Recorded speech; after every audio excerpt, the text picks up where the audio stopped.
हमार सभा मैंने पैज भाई गार्जियन राजेश भाई की अध्यक्षता करें हैं संगे हम समस्त बच्चा के सविनय आभार प्रकट करे श्री 108 नवा संकीर्तन समिति द्वारा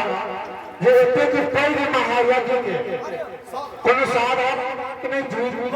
एक अष्टजाम करे छला हम सब तो ओइ में हमरा से दिक्कत बुझना जाय छल और हमारे गांव टोल में बता दी ये ब्रह्म मुहूर्त 3 बजे में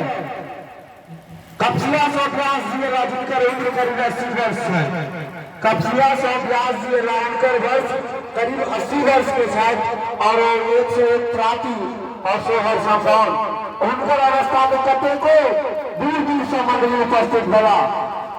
तब विशेष की कहा समस्त ग्रामीण के सहयोग से महायज्ञ के समापन भेल समस्त ग्रामीण के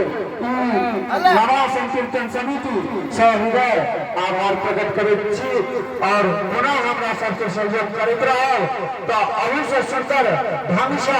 बढ़िया व्यवस्था से मैया के आशीर्वाद बनल रहतन तो नवा अनंत वर्ष तक चलत रहत कलियुग केवल नाम आधारा समझ सुनो मेरे पुत्र पारा हर हर महादेव जय जगन्नाथ जगदम्बा जय ग्राम देवता जय मनसा भगवती सर्वे देवी देवता की जय हो स्थान देवता की जय हो। आज हम आग्रह करत परम आदरणीय पंडित श्री राजकुमार झा जी से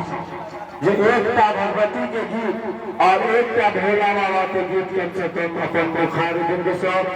नवा संकीर्तन करने के सुना दीजिए।